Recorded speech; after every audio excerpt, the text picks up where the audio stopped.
লখিমপুৰৰ বিপৰীত সংঘটিত হৈছে এক চাঞ্চল্যকৰ আত্মহত্যাৰ ঘটনা। মোবাইল এপ ব্যৱহাৰ কৰিব নজনাৰ বাবেই প্ৰধান শিক্ষকে আত্মহত্যাৰ পথ বাছি লৈছে। লখিমপুৰৰ বিপৰীয়া হন্তপুৰ গাঁৱৰ গোপাল চন্দ্ৰ শৰ্মা নামৰ প্ৰধান শিক্ষকগৰাকী আত্মহত্যা কৰিছে। শৰ্মাৰ মৃতদেহৰ কাষত উদ্ধাৰ হৈছে এখন ছুইচাইড নোট। ছুইচাইড নোটত স্পষ্টকৈ লিখি থৈ গৈছে যে বিদ্যালয়ৰ বিভিন্ন কামৰ হেঁচা, মোবাইল এপ ব্যৱহাৰ কৰাৰ হেঁচা আৰু তাৰ বিপৰীতে মোবাইল চলাব নজনাৰ বাবেই এই চৰম সিদ্ধান্ত লোৱাৰ কথা লিখি থৈ গৈছে। আজি পুৱা নিজা বাসভৱনৰ কাষতে চিপ লোৱা অৱস্থাত উদ্ধাৰ হয় গোপাল চন্দ্ৰ শৰ্মাৰ মৃতদেহ। উল্লেখ্য যে বৰ্তমান প্ৰচলন কৰা ডিজিটেল ছিষ্টেম ভালদৰে ব্যৱহাৰ কৰিব নজনাৰ বাবেই এনেধৰণৰ দুৰ্ভাগ্যজনক ঘটনা সংঘটিত হৈছে। মৃত গোপাল চন্দ্ৰ শৰ্মা কলাবিল মৰনৈ প্ৰাথমিক বিদ্যালয়ৰ প্ৰধান শিক্ষক আছিল। শিক্ষকগৰাকীৰ আত্মহত্যাৰ ঘটনাই সমগ্ৰ অঞ্চলটোত তীব্ৰ চাঞ্চল্যৰ সৃষ্টি কৰিছে। কেনেকুৱা আত্মহত্যা শিক্ষকজনৰ? এইটো দুখৰ বিষয়।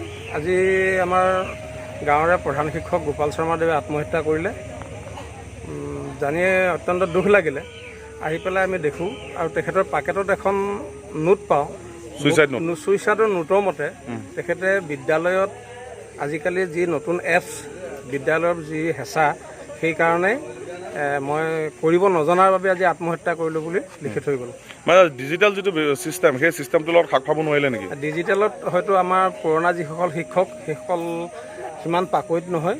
গতিকে তেখেতে যিটো নোট লিখিলে সেইটোত মই কৰিব নোৱাৰি আত্মহত্যা কৰিলোঁ বুলি খুব স্পষ্টভাৱে লিখি থৈ গৈছে। ধন্যবাদ। নিউজ ডেস্ক ৰিপৰ্ট, লখিমপুৰৰ পৰা Habijul Islam, any public news. আমাৰ এইখন ঘৰৰ নিয়ম যে নতুন বোৱাৰী ঘৰৰ সকলোকে ৰান্ধি খুৱাব লাগে। তুমি বনাব লাগিব। হ'ব মা। লাই শাক, মাটিমাহৰ খাৰ, ছাগলীৰ মাংস, মুৰ্গীৰ মাংস, আপুনি একো চিন্তা নকৰিব। কি ভাবিছা, পাৰিবনে? সেইটোতো ব্যঞ্জনৰ গোন্ধতহে গম পোৱা যাব। যেনে গোন্ধ তেনে সোৱাদ। আমাৰ বোৱাৰীৰ হাতত যাদু আছে। এয়া মোৰ যাদু নহয় মা, ছানৰাইজৰ শ্বাহী গৰম মছলাৰ। ৰন্ধাৰ শেষত অকণমান ছটিয়াই দিয়ক ছানৰাইজৰ শ্বাহী গৰম মছলা। এই খাদ্যত আন এক সোৱাদ আনি দিয়ে। ই আন গৰম মছলাবোৰতকৈ সম্পূৰ্ণ পৃথক।